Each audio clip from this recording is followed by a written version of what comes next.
Hello friends, कैसे हैं आप लोग। आज हम अपना एक relevant topic that is known as marginal costing के सारे फॉर्मूले को रिवाइज करेंगे। आप लोगों की क्वेरी होती है कि एक रेलिवेंट टॉपिक मार्जिनल कॉस्टिंग जो एग्जाम के लिए भी इतना इंपॉर्टेंट है, हमने उसके सारे क्वेश्चंस क्लासरूम में कवर अप करे,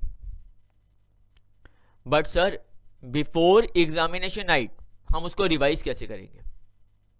तो ऐसी कोई टेक्निक या ऐसी कोई स्ट्रेटजी हम फॉलो करें जिससे हम कोई फॉर्मूले की समरी प्रिपेयर करें कि बिफोर एग्जामिनेशन नाइट इजीली वे में हम उसको रिवाइज कर सकें। तो उसी पॉइंट को कंसीडर करते हुए आज मैं आपके साथ मार्जिनल कॉस्टिंग के सारे फॉर्मूले की समरी प्रिपेयर कर रहा हूं। आओ प्लीज स्टार्ट करते हैं हम।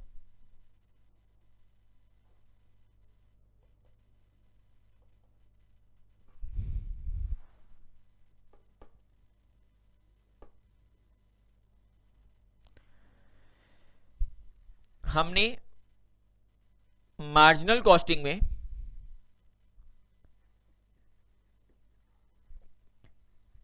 कई सारे टॉपिक को कवर अप करा है। इसमें सबसे पहला पॉइंट हमने जो कवर अप करा that is known as PV ratio, profit volume ratio. Profit volume ratio को हमने टू पार्ट्स में डिवाइड किया था। व्हेन 1 ईयर इंफॉर्मेशन गिवन, अगर हमारे को क्वेश्चन में सिर्फ 1 ईयर की इंफॉर्मेशन गिवन होगी तो हम क्या करेंगे, व्हेन 1 ईयर इंफॉर्मेशन गिवन, ऐसे केस में हम फॉर्मूला यूज करते हैं कंट्रीब्यूशन अपॉन सेल्स इनटू 100। जैसे मैंने इनटू 100 रखा तो आपके मन में ये तो क्लियर ही है कि PV ratio in percentage form में रिप्रेजेंट होगी। और कंट्रीब्यूशन कैलकुलेट कैसे करेंगे, सेल माइनस वेरिएबल कॉस्ट, या तो कंट्रीब्यूशन है या फिक्स्ड कॉस्ट प्लस प्रॉफिट भी कंट्रीब्यूशन कैलकुलेट होता है। Second point, more than 1 year information given, हम यूज करेंगे change in profit upon change in sales into 100। Note, PV ratio is independent on number of units sold। मतलब PV ratio change नहीं होती, अगर हम 1 unit बेचें तब भी पीवी रेशियो सेम है, और 10 units, 100 units and so on, PV ratio change नहीं होगी क्योंकि ये डायरेक्ट रिलेशन सेल्स और वेरिएबल कॉस्ट के ऊपर डिपेंडेंट है। सेकंड पॉइंट हमने कवर अप करा था ब्रेक इवन पॉइंट, जिसको हम शॉर्ट में वी भी बोलते हैं, that is no profit no loss. अगर आप ब्रेक इवन पॉइंट से लोअर सेक्शन पे हैं तो आप लॉस पे हैं, हायर सेक्शन पे आपका प्रॉफिट इंडिकेट हो रहा है, और बीईपी के ऊपर आप नो प्रॉफिट नो लॉस पे हैं। अगर हमारे को इन यूनिट्स कैलकुलेट करने हैं तो आपका फॉर्मूला था fixed cost divided by contribution per unit. आपको याद होगा हमने क्लासरूम में बोला हुआ है कि जब भी आपको यूनिट में रिप्रेजेंट करना होता है कोई भी चीज, हम उसको कंट्रीब्यूशन पर यूनिट से डिवाइड करते हैं। फॉर एग्जांपल, अगर आपके 10 लाख की फिक्स कॉस्ट है और अगर 10 रुपीज का पर यूनिट कंट्रीब्यूशन है तो आपको 1 लाख यूनिट सेल करनी पड़ेगी, तभी आपकी फिक्स कॉस्ट कवर अप हो पाएगी। बट अगर आपको इन वैल्यू में कैलकुलेट करना है तो जो break even point in units है उसी को हम मल्टीप्लाई कर सकते हैं किससे, सेलिंग प्राइस पर यूनिट से। या सेकंड फॉर्मूला था फिक्स कॉस्ट डिवाइडेड बाय, यहां पर आपका कंट्रीब्यूशन पर यूनिट है, into selling price per unit, और आप जानते हैं कि कंट्रीब्यूशन और सेल्स पीवी रेशियो है, इसीलिए fix cost divided by PV ratio भी हम ब्रेक इवन पॉइंट के लिए यूज करेंगे। क्रक्स पॉइंट में इन यूनिट के लिए हम कंट्रीब्यूशन पर यूनिट से डिवाइड करेंगे फिक्स कॉस्ट को, और इन वैल्यू के लिए, दैट इज मॉनेटरी वैल्यू के लिए, रुपी में हम पीवी रेशियो से डिवाइड करते हैं।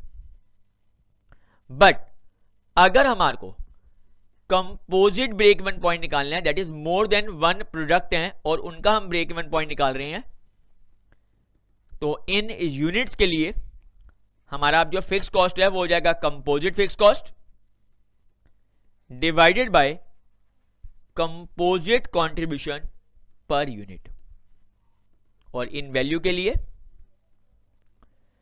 Composite fix cost divided bye composite PV ratio, मतलब ओवरऑल जो हमारे प्रोडक्ट हैं उनकी हमें पीवी रेशियो देखनी होगी। बट अगर हमारा एग्जामिनर हमसे कैश ब्रेक इवन पॉइंट पूछ ले इन यूनिट्स के लिए, cash fixed cost divided by contribution per unit, in value के लिए cash fixed cost divided by PV ratio,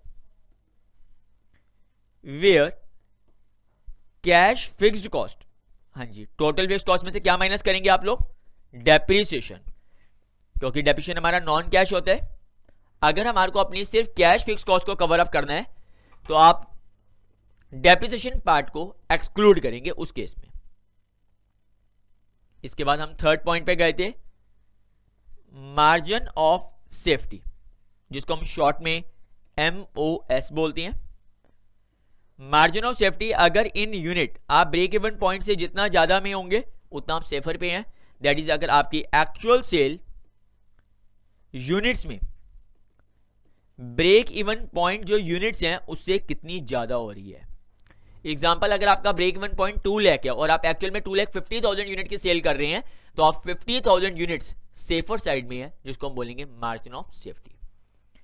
but अगर आपको margin of safety in value में कैलकुलेट करना है तो एक्चुअल सेल रुपी में ब्रेक इवन पॉइंट रुपी से कितनी ज्यादा है, margin of safety in percentage, margin of safety upon sales into 100। But alternatively in units के लिए, क्योंकि एक्चुअल सेल जो ब्रेक इवन पॉइंट से ज्यादा है हम उसको प्रॉफिट भी कर सकते हैं, तो profit divided by contribution per unit, और इन वैल्यू के लिए प्रॉफिट को हम पीवी रेशियो से भी डिवाइड कर सकते हैं। ये सब चीजें हमने क्लास में डिस्कस करी हुई हैं। ये सब डिपेंड होगा कि कैसी इंफॉर्मेशन हमें क्वेश्चन में गिवन है। उसके बाद हम अगले टॉपिक पे आते हैं, सेल्स फॉर डिजायर्ड प्रॉफिट। अभी तक हमारे को सिर्फ फिक्स कॉस्ट कवर करनी होती थी। अगर मैं अपना प्रॉफिट भी चाहता हूं, उसके लिए कितना सेल करूं? इन यूनिट्स के लिए fixed cost plus desired profit, आपको फिक्स कॉस्ट के साथ साथ डिजायर्ड प्रॉफिट भी है required, divide by contribution per unit. In value के लिए fixed cost plus desired profit divided by PV ratio. इसके बाद हमने कुछ मिक्सिंग क्वेश्चन करे हैं। आपको यह ध्यान रखना है कि अगर मुझे सेल्स गिवन है और प्रॉफिट को फाइंड करना है, तो हम sale minus variable cost, contribution minus fix cost करके प्रॉफिट कैलकुलेट करेंगे।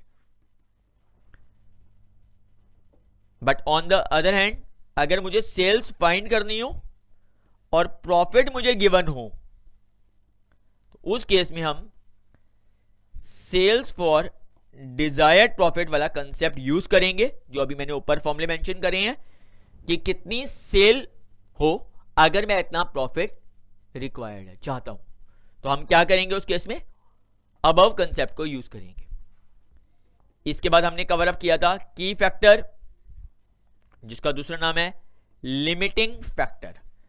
दुनिया में कोई भी चीज परफेक्ट नहीं होती, हर एक की लिमिट होती है।